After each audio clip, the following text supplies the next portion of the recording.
Welcome, everybody. Can I have a motion to from the meeting, last meeting? Second. All in favor? Aye. Are we? Aye. Yeah, okay. And then can I have a motion to approve the minutes from the board retreat? Second. All in favor? Aye. Aye, okay. Board member comments. We'll start with Marty. I don't have anything much to say, except I think staff did an excellent job on the retreat. There's a lot of effort in preparing, and I like to compliment them on a job well done. John? That's it. It was very well done and very informative, and appreciate the time and the tour as well. That was very helpful. Happy Father's Day to everyone, and happy Juneteenth, or to Freedom Day to everyone as well. Can I add one thing? I like the food. That's Duly noted. Oh, too bad. Virtual. Terry? Thank you, Mr. Chairman. Yeah, echo everyone's comments. It was a good retreat. There was no controversy, which is always nice. Tour was nice. It was nice seeing the potential new property, and happy Father's Day that's coming up, and also happy 4th, because we won't be meeting until the 4th of July. So that's all I have. Right? No comments from me. Okay. Bill? To come by. I thought that was nice to have him, always informative to have them go by, but great retreat. Really, really good. That's it. Thank you, Mr. Chairman. Jim? It was a really good retreat. I really appreciate all the effort that went into that retreat and putting it together. And it's, it always makes me proud about our board and our staff when we start talking about the future, 5 years, 10 years, 25 years, 40 years, and 75 years. That is, that's been the legacy of this board of always looking forward and taking into account. So it was really a great retreat, and I was very pleased with the outcome and our progress for the future. Thank you. Yeah, likewise, I enjoyed the treat, of course, from afar. And I'd also like to thank Jewel for getting me set up such a last minute notice so I could participate. I was hoping to participate in the tour, but perhaps some other time. We can do a special tour. That's what I've been told. Believe me. I have been told. Angeline? I just want to begin by, first of all, like always, thanking Carla, Jewel, the whole entire staff at Land and Water. I just want to say it was great to meet some of our staff that we actually don't get to see in the operations division, and learning about, the decisions that we make on the board, to be able to see firsthand how things are done. That was a great highlight for me. Of course, the whole organization was absolutely well perceived and taken into consideration. All my 8 male board members, and not forgetting everybody at the back, all our not board members, but our members at the back over there too. All the males in the room, happy Father's Day. Please do enjoy and have a good time. And you're greatly appreciated, and you're good protectors and providers, and all very, very strong men that I have come to know. So thank you so much. Thank you. Wow, that's a tough one to follow, isn't it? Well, after having been in at least 11 retreats and then a couple, what do you call it when we do the forward, anyway, the game plan for Loudon Water. Yesterday's strategic planning meeting. This past one was very good. Mark and Alton, I know you guys were the 2 leaders, but for those 2 sessions, I thought it was very informative. It was present. It was something that was important to us now, and it was well done, and it wasn't boring. It didn't have too much fluff. And you guys let other people talk. I mean, it was really, really good. I mean, and I'm sorry I missed the tour. Nice to see Kendra. I actually had to ask who you were down there. I haven't seen you for 2 years, so So who's the lady down there? Welcome. Good to see you. And we will have a closed session today, a real short one. Nothing major, and we'll talk about that. And Jim, you're going to have to call in on. We're going to call you on your cell phone for the closed session, if that's okay. That's just fine. Thank you. All right, caller. Thank you very much. So a couple updates. Loudon Water did resume disconnections on accounts for non-payment on May 25th. So after a 2-year pause in that program, staff came together and worked to get that complex process up and running again.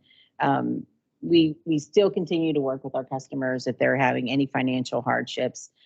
So we do that. It's just that now we will connect if they haven't responded to us.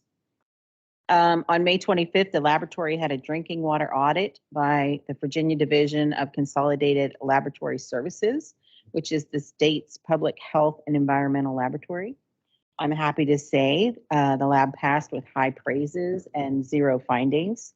This audit occurs every 3 years and is an in-depth review of documents, policies, and procedures for all internal drinking water analyses completed by the lab. The 2022 hydrant flushing program is complete. Our maintenance team flushed approximately 14,000 hydrants ahead of schedule. How many people to flush 14,000 hydrants? How many do we have out? We have about 10 to 12 working on that program over a period And how of many 3 do you months. do a day? Oh gosh, some of them can average per person maybe 20 a day. And how long is the Over flush? about a 3-month period. How long is the flush time? It's about 15 minutes or so per Oh, okay. hydrant. So Still. Some statistics, ERCs through May totaled 1,032. And we also received another 39 in June. So our year to date is 1,071 and our projection is 2,534. So things have picked up a bit. Just a couple reminders. Your CIP committee will meet on Wednesday, June 22nd at 8 a.m. The Finance Committee is scheduled to meet on Thursday, June 30th at 8. However, unless there is any item that comes out of this meeting that would need the Finance Committee's attention, we will cancel that meeting and move the Water Resources Committee meeting up to 8. That is currently scheduled for that same day at 9, but we will start that at 8, assuming that we cancel the Finance Committee. And again, just a reminder, if you would like to participate in any meeting remotely, please contact Jewel for a Teams invitation. And that's all I have. And this water resources meeting is regarding water quality. Right, the focus of this meeting will be water quality. Yes. Yes, yes. Okay, Jewel, I don't see it. Oh, somebody could be online. Is there anybody that's set up for public comments? There is no one signed up. Okay, to speak, great. sir. Can I have a motion to adopt the agenda, please? So moved. All in favor? Aye. All right. Aye. Well, the closed meeting is already in here, so we don't think we have to amend it, right? Oh, no. Yeah. Good. Okay, Sean? Okay, thank you, Mr. Chairman. The Audit Committee report. The Audit Committee met on May 26th. Happy to report that all committee members were in attendance. We had a report by Young, Hyde and Barber. Jennifer Files, who's been doing the audit for the past several years, was there, as well as Brian Newland, who's on their IT staff. I'll go to the spoiler alert right away. They'll issue an unmodified opinion on the 2021 financial statements. No surprise there. A couple of things. First of all, I want to compliment Brian and his staff. They did a terrific job, a lot of work in a very short period of time. I know, and Young, Hyde and Barber, as usual, were very complimentary as well. So that went quite well. They issued a report on the internal control of our financial reporting, also known as ICFR, for those of you who follow these kind of things. The other spoiler alert, the CAFR is no longer called a CAFR. It is now called an ACFR. Is that right there, Brian? It's the Annual Comprehensive Financial Report. So we have that to look forward to. It was obviously prepared to comply with requirements of DFOA's Certificate of Achievement for Excellence in Financial Reporting, and that'll be applied for again this year. Overview of IT general controls that was evaluated as they relate to the financial statement audit by the auditor's risk advisory services team. A couple of things I want to bring to your attention. They noted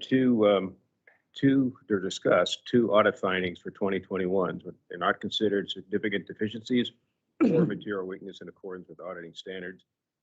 And a status report was presented by the staff. The two, I'm going to go down a dangerous path here, so I may ask Brian for some help. But the two that were noted, one is complete and one is in process and ongoing.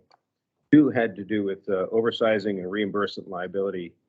Basically, it's a reconciliation between what finance has and what engineering has and what that liability represents.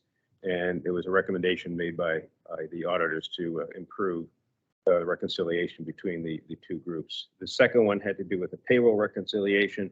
And all that is just documenting that a second control was looked at.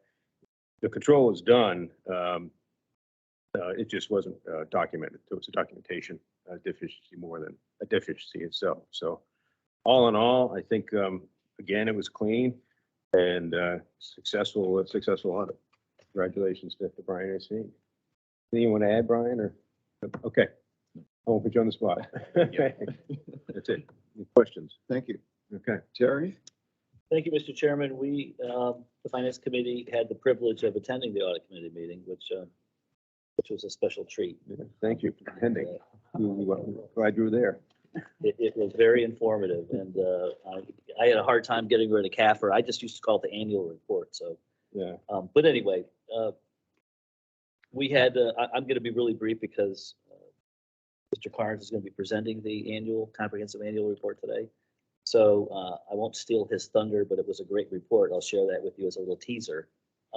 But for the monthly numbers, as usual, operating revenues were slightly above forecast. Non-operating is slightly below because we're a little bit behind in the ERCs.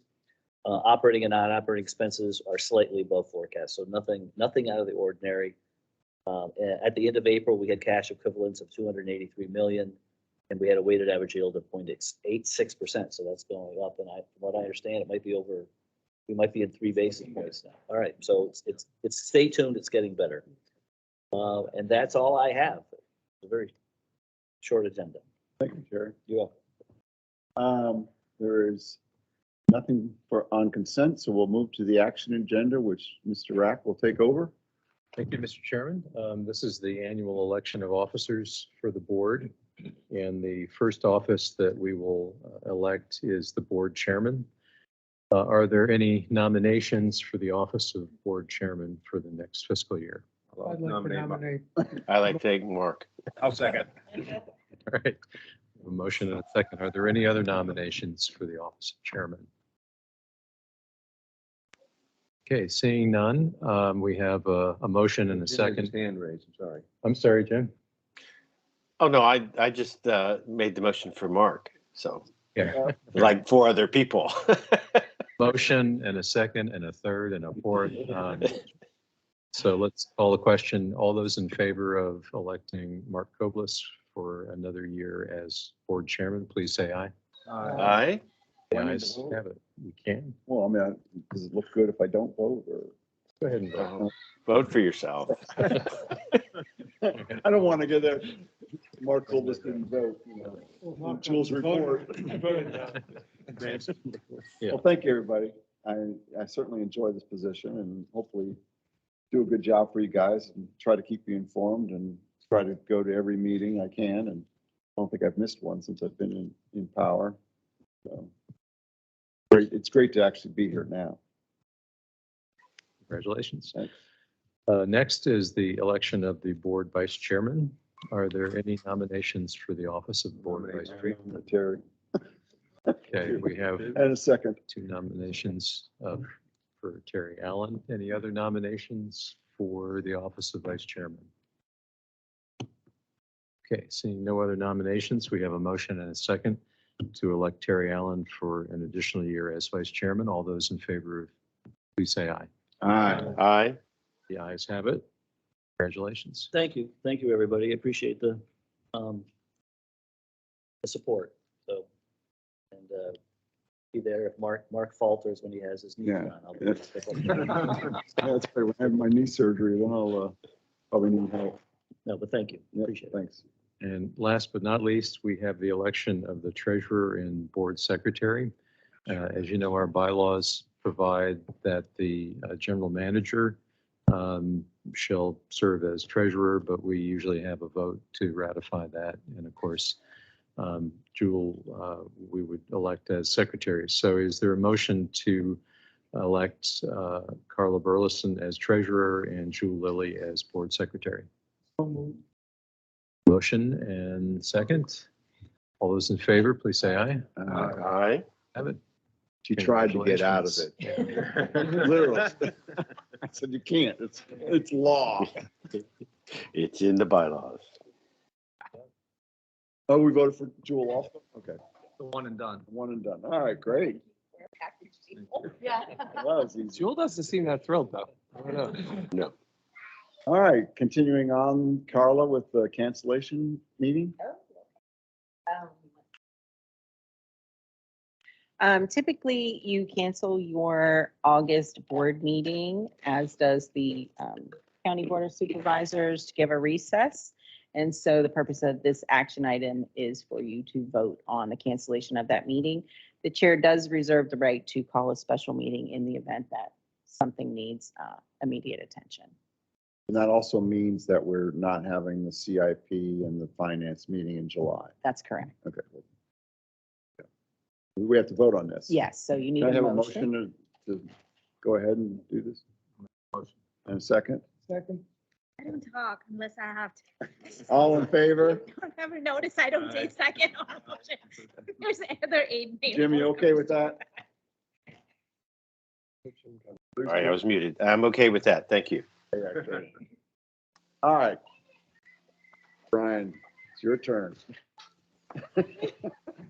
I will be very brief. I'm asking for your approval to distribute the 2021 ACFR as presented. We discussed this in depth at the Finance Committee. So if there's any other questions about the numbers and information contained in the report at this time, I'm happy to answer them. Otherwise, that's the motion before you, so we can post it on our website, send it to the banks and financial institutions for our June 30th compliance. And we will submit to GFOA for their certificate of excellence in financial reporting. I have one question on that. So when it goes through the review process, my question is, when it goes through the review process, does the whole staff, like everybody gets a chance to take a look at that? Or how does this review process take place? Of course, it starts with you and then, The review to the get the reviews report to and making this. sure that everything is, Right. accurate data, everything is, in consensus. Right. Yeah. Right. I mean, it really, the numbers and the report itself and the information in there really is handled by the finance division, Okay. led by Brian. They do all the reviews. Sue Crosby and her team, they're on the design side of things. Okay. But of course, the auditors have gone through it with a fine tooth comb as well to make Okay. sure that everything ticks and ties back. Sure. So. So I just wanted to, the reason why I asked was I wanted to see how many, people are involved in it, what roles and responsibilities are Right. people involved, so that we don't have any discretion or we don't leave anybody out. I'm sure you don't, Right. but it's just for my own informational understanding. Yeah, I mean, there's probably 5, 6 people Yeah. in finance plus Brian that have touched the report Okay. in some way. Yeah, Brian, I mean, I didn't want to No, not at all. But just the reason for that was this one keyword was that we want to have inclusion, right, from people. course. And inclusion and diversity is so big these days. It doesn't just mean from gender parity or any other consensuous, but also inclusion in where people want to have their say and make sure that they feel, part of it, Sure. right? Sure. So that's the reason why I Yep, asked. yeah, we Just have- wanted to clear yep, that with you. yep. But great job. Thank you. Thank you. Thank you very much. So can I have a motion? Oh, go ahead. You have a question? Oh, no, I was just gonna make the motion. So, Okay. yeah, that's, I recommend that the board approve the 2021 annual comprehensive financial report as presented and authorize the report for distribution. Second. Any more discussion? All in favor? Well, I have Hold one. on. Aye. Can you highlight, Brian? I probably should have done it. I can't remember the pages that are, Oh, that are sure. good to read in the. Sure. I think there's notes and there's a summary, Yep. just so. Yep, so the section 1, which is the introductory section, will contain the letter of transmittal, the board members and the org chart. Section 2, which is the financial section, and that will contain the independent auditor's report, and that'll begin on page 10. And then the management discussion and analysis will begin on page 12. And then the statements of net position will be found starting on page 20.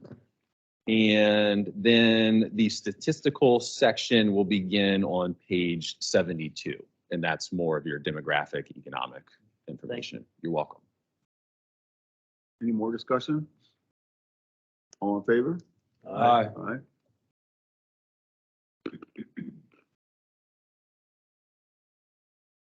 All right. Kendra's here in person. Go ahead. Yes, it's good to see everybody and finally not be a face on a screen anymore after a couple of years.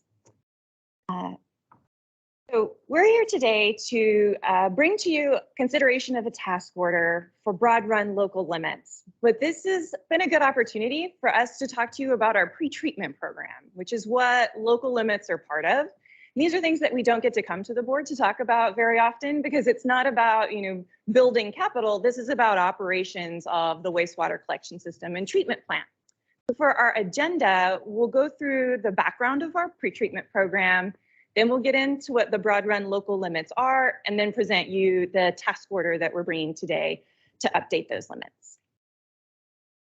Sue Crosby and her group has helped me with an infographic for pre-treatment, which I'm super excited about, and we're gonna add some cool pop-ups and interactives and put this on the website when we're done. But it's a good figure so we can, kind of talk about what we're doing with pre-treatment programs. And so when we say pre-treatment, this is before the wastewater treatment plant. And when we look back at this figure in the wastewater collection system, we have residential homes who contribute domestic sewage to the collection system. But when you look at our commercial buildings and other heavy industrial, they put a lot of other things into the sewer system that isn't just domestic sewage. And a pre-treatment program monitors and controls all of that. And what they're doing when they're doing those controls is the first one is infrastructure protection. We want to make sure nothing's going into the sewer that can damage it, like fats, oils, and grease, things that are highly corrosive. And that is, kind of the basic protection there. As the water moves down towards the wastewater treatment plant, pre-treatment programs develop what's called local limits. These are specialized limits developed for each plant that say for non-traditional pollutants like heavy metals or benzene or really unique things that can cause problems either with the treatment process or pass through the treatment process into the natural waterway, we set our own limits for that. That then gives us the ability to go back and enforce, particularly on significant industrial users, we issue our own permits and tell them you have a specific concentration of this that you can discharge to us. You're responsible for monitoring and doing any pre-treatment you might have to meet those so that we know your discharge can be safely treated at Broad Run and we can meet our environmental goals in the waterway. So overall, we're accomplishing environmental protection for something that is non-standard in the wastewater system.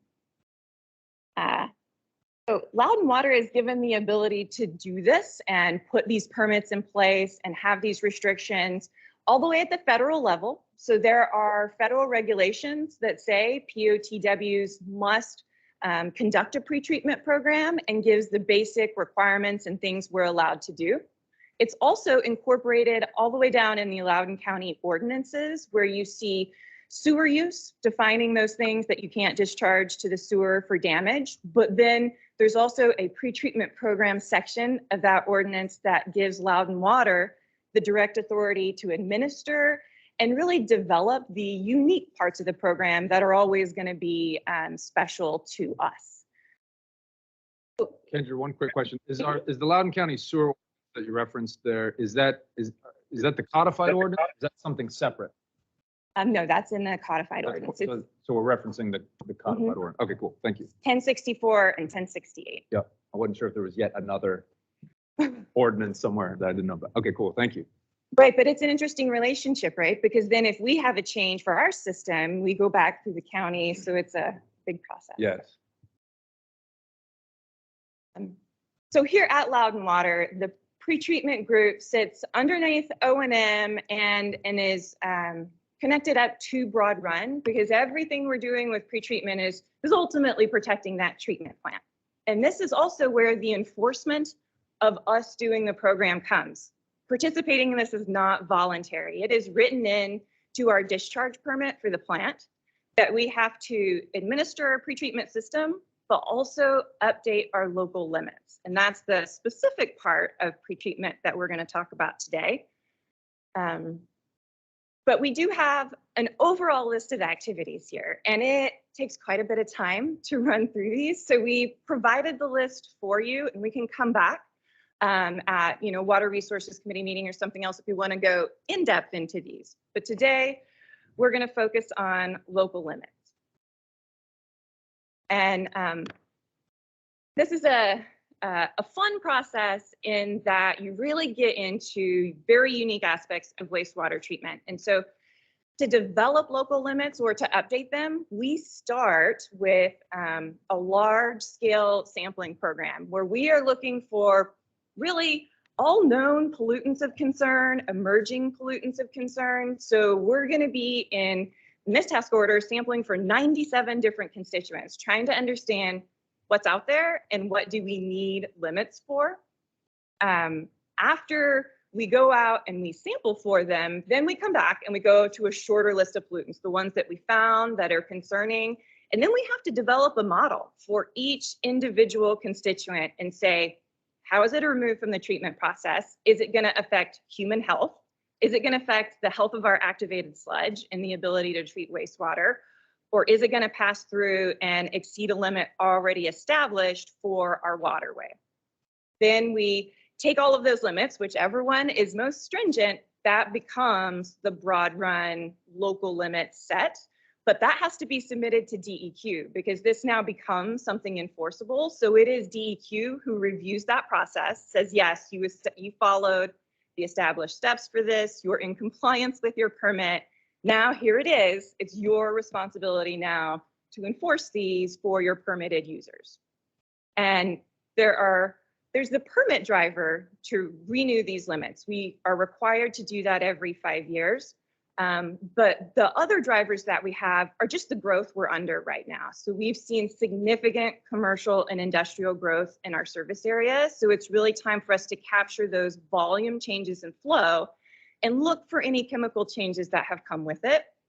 We've also had a couple of issues at Broad Run this year where we have established that there are some new chemicals entering the treatment system that are affecting the treatment plant. And this is our opportunity to put limits in place for those so we have the protection. And we are scanning for those emerging contaminants just to stay ahead of getting an idea now so we know in the next 5 years how much are they increasing or the next time we come and pick this up.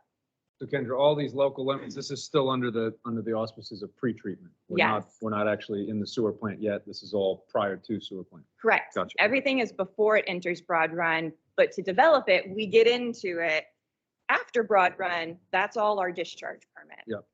Okay. So can I ask, Mhm. there's some industrial user that's putting something that's on this list into the water. For you to know that, you have to go to them. You have to Yes. you have to sample at their sites. Mhm. How many of those sites are there that you sample? Right. So we have 5 permitted industrial users right now. And those, we are always scanning all our industries and commercial businesses. And we can pick out based on what they do, the ones that we know are going to generate this. So again, federal regulations tell you things like semiconductors and chip manufacturers. there's already limits established for them because we know that industrial process. And then we just check to see if anything at Broad Run's going to be more strict. Okay. We do, however, do additional sampling. So we are sampling Broad Run's influent for our local limits to make sure we're not seeing anything unexpected there. We do targeted sampling in the distribution system, but we also have a unique thing here with all of the new industries coming online. They have startup activities that can even contribute just a one-time, just when they're coming online, slug load to the facility. So we've had to put in a new process for those startups as well, where they have to come ask us and tell us what's in that piping system. Before we let them discharge it, we sample it, get the results back, say, you're okay, you can discharge to us now. So, Because if you're testing at Broad Run, that's great, but you don't know where it came from. It's know. too late. So you have to, it's good to know what's there and to not have it discharged and exceed a limit. But the important thing seems to be, yeah, well, where's it coming from? So you have to be out in the field. Yep. So we've got, again, our scanning process to know who's a problem, but then we also have our collection system is broken down into subsheds, and we just start narrowing down subsheds when we're chasing down something new and saying, all right, we've narrowed these 3, we didn't find it there, let's look there. Okay, fine. Okay.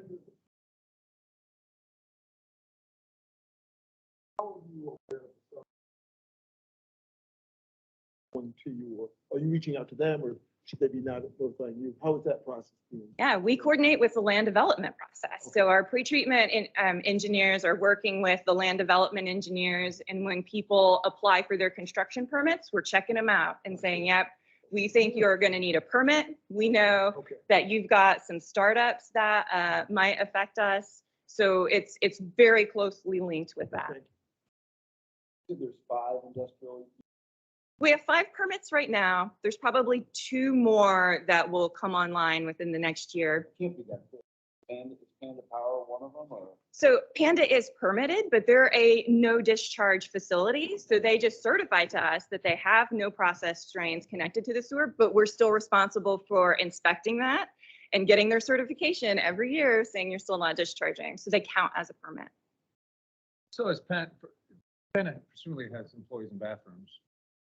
So, but we treat that separately. That's not industrial. That's we would categorize that as domestic. Exactly. Okay. And when these facilities are constructed, we make sure that is piped separately. So we can control processed water different from sanitary That water. makes sense. We get paid and you have to go out and do, I mean, this is real work and you have to go out, we get. They do pay an annual permit fee. Okay, yes. all right.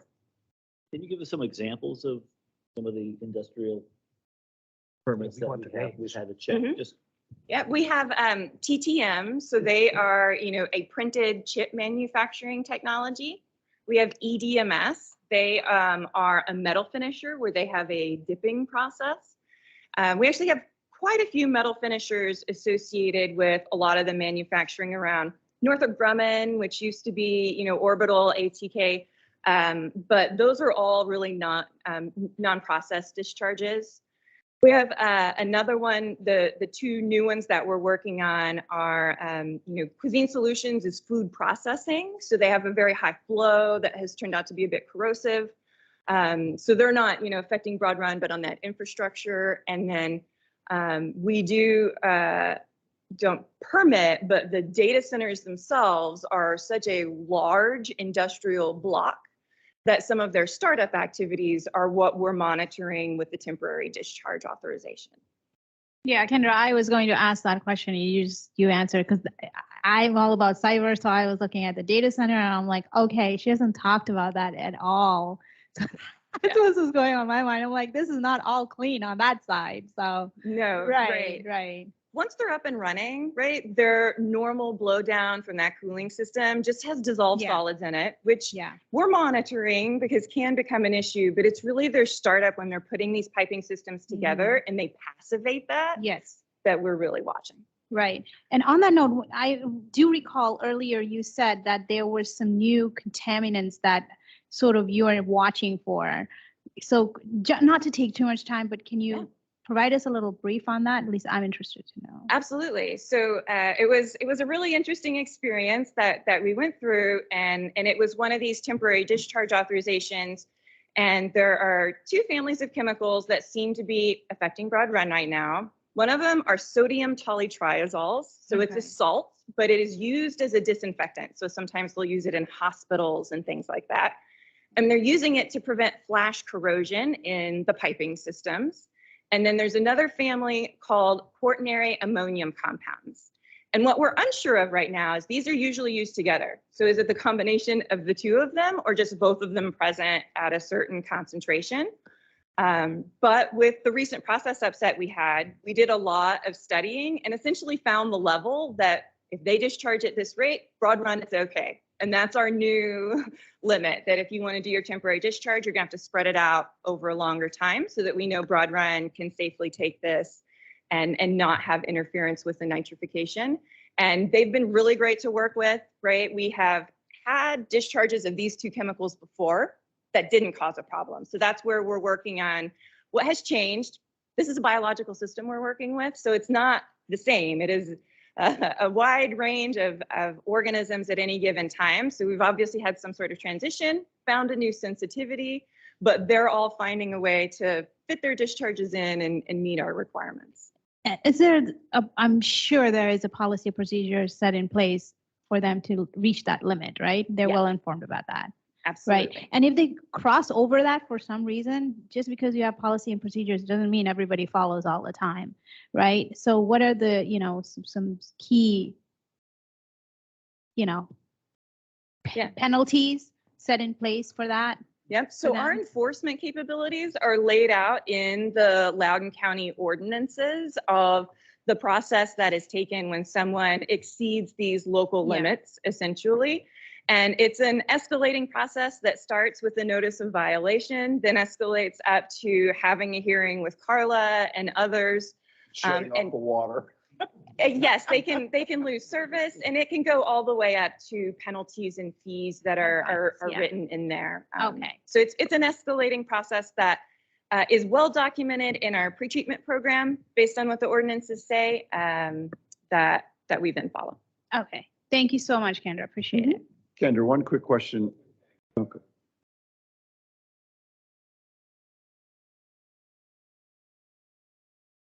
Bringing it here to, is that monitored as well?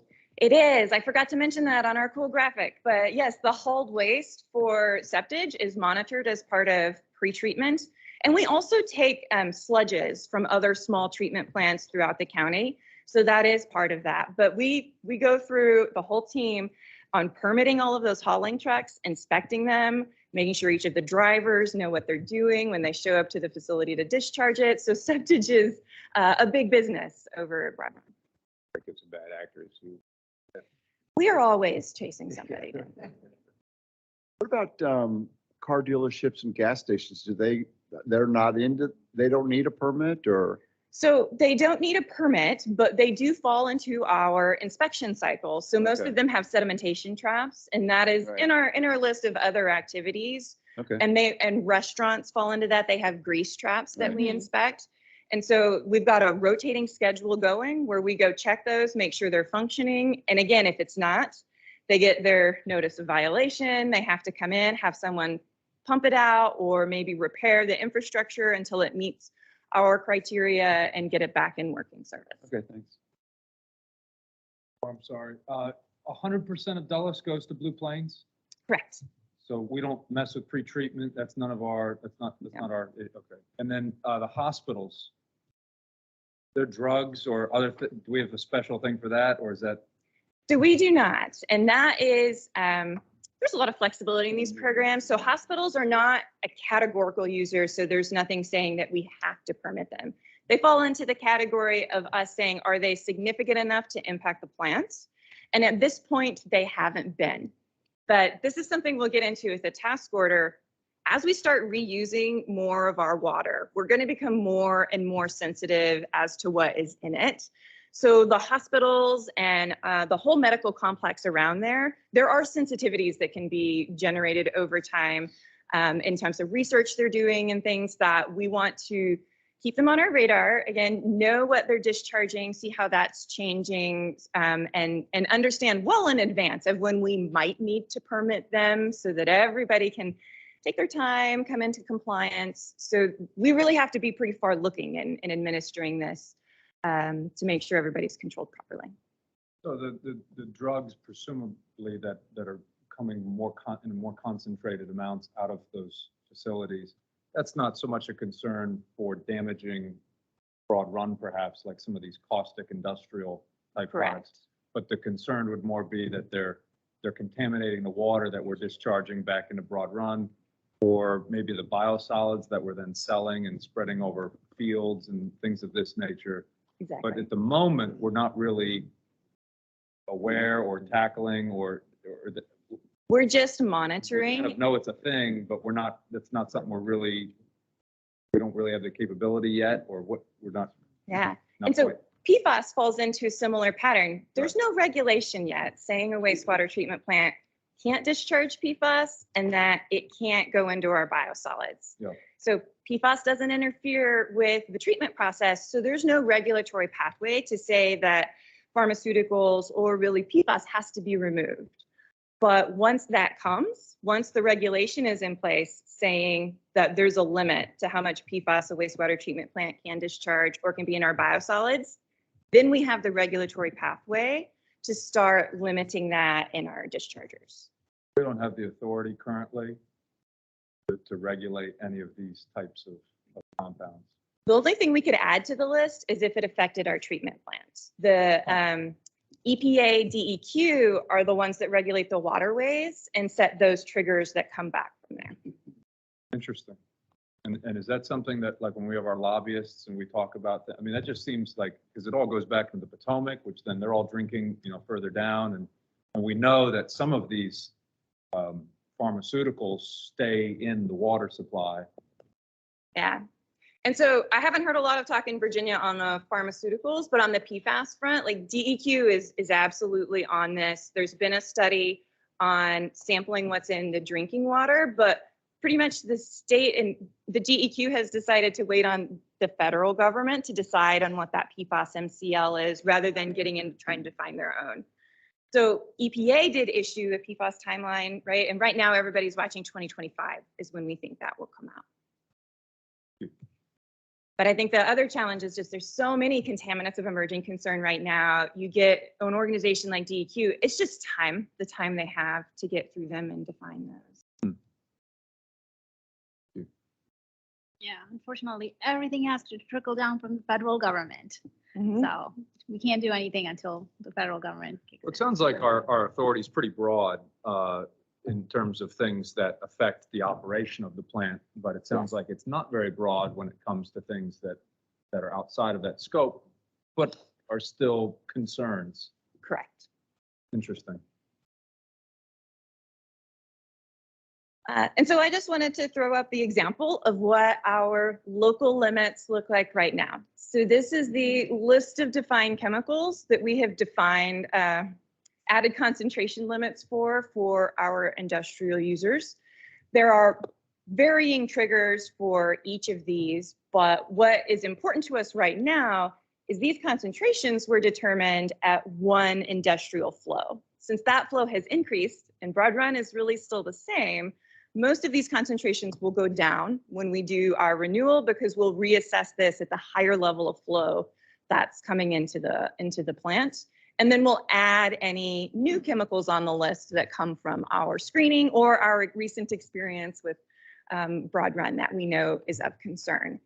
We have also had issues at Broad Run with just slug loads of traditional contaminants like phosphorus. So we do plan to also put in those traditional contaminants at a maximum limit that a slug load is technically passed through because we can't treat it fast enough. So we can say, this is how much you can send so that we have the time to remove that. Glad arsenic and cyanide are on the list. Those things don't seem good. Makes you feel a little bit better. So cyanide is actually really amazing. Activated sludge is really good at removing cyanide. But then it all goes into the biosolids again. Let's be conservative on this side. So to get to our task order that we're here today for, so this was a project in the CIP. We knew it was coming up based on the growth we've seen in industrial commercial, but also the timing in the permit. So we planned for this, and this is phase 2 of the contract because we had a small task order to initiate to just get our sampling plan to get us that 97 list of constituents, because it takes us a while to go sample, and then we'll bring back and do the rest of the work. And so once we get that data back, got 5 main tasks here in the task order that have quite a bit of work associated with them. But we need to know, because there is some molybdenum or cyanide coming from domestic sources, and we can't control those. So we have to allocate something to what we call the background levels. And then we say the rest is left over for this industrial commercial capacity. And then we look for those triggers. What are the various limits that are going to set those? The calculation of the limits is where we need, with this task order, this is high-level process support that helps us decide how much cyanide we can take or how much tolutriazole is going to be okay for our specific treatment system. So we make those judgments, set the thresholds, and then it goes into the last task, which is a very large, detailed report that gets submitted to DEQ for approval. And it's very strict in how that must be presented. They need to see it a form that's easily reviewable for them. And it takes several coordination meetings to get them up to speed on what we're doing unique compared to other utilities. Particularly our overlap with DC Water gets interesting because we do control the sources in our collection system that discharge to them. And Blue Plains has its own local limits. So we walk DEQ through how we're managing both of those at the same time. We've added 2 other tasks into this task order to really start moving the pretreatment program forward. And the first is helping us evaluate best management practices. So you can use a big stick and say you have to pre-treat it, but things like molybdenum that we know is an issue for us, or phosphorus, we can start developing on our own and requiring that people adhere to best management practices to try to avoid those chemicals and find something else that makes it easier for us and for them in the long run, because it's easier to comply with what we're doing. So this task is going to look at our targeted pollutants, but then survey what other people are doing nationwide, seeing what we can take from their best management practices and starting to develop some of our own.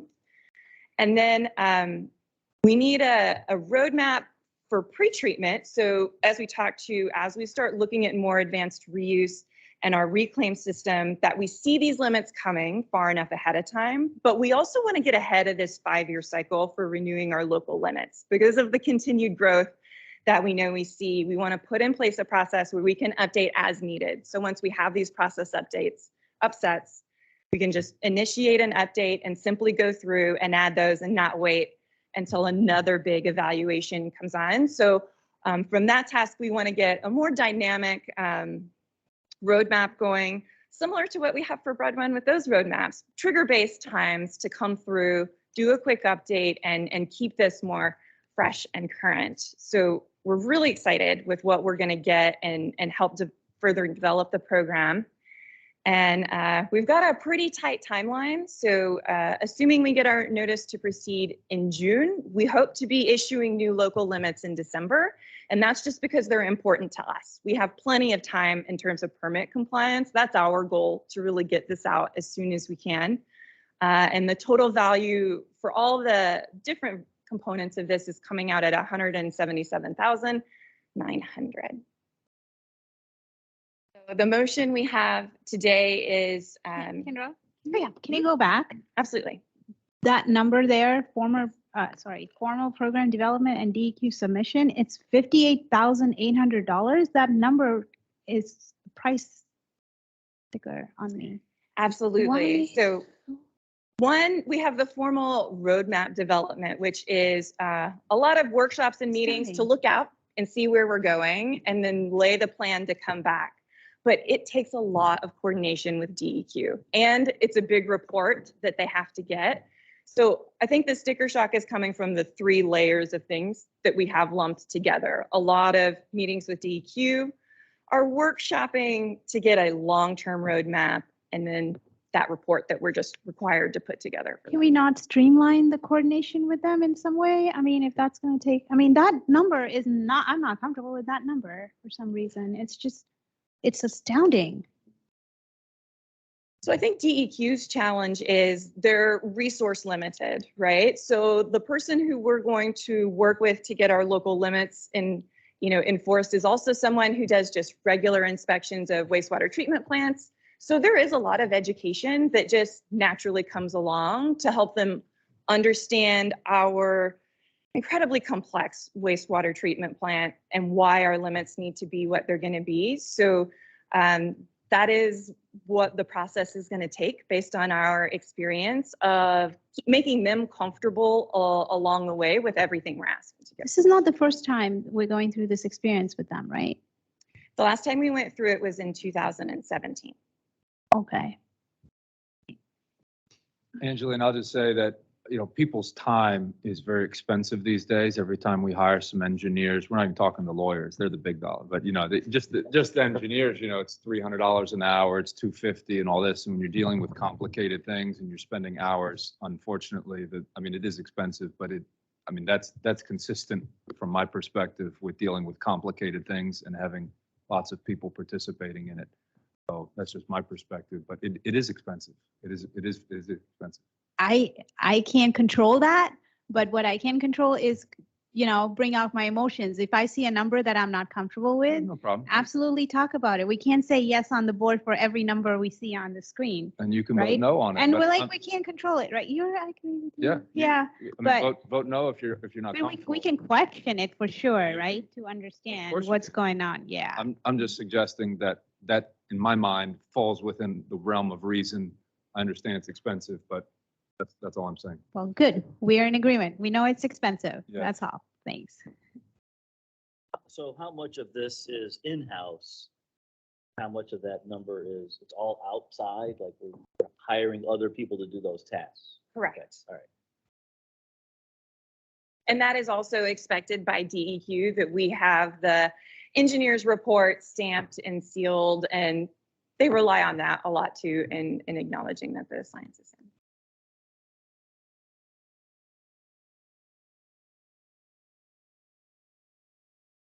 All right. And then this motion just includes the issuing this task order to Black and Veatch for assisting us in this work. Mr. Chairman, with your permission, I'd like to just read the motion, if that's okay, just for the record.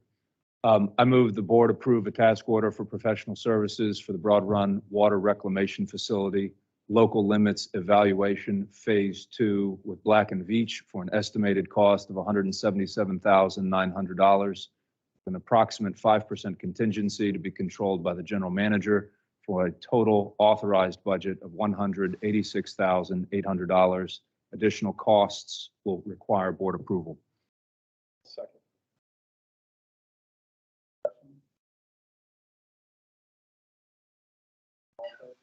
Aye.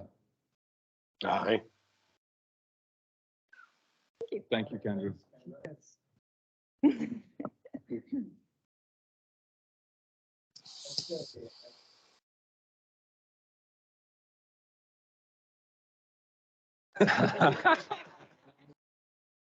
We just elected you and you're.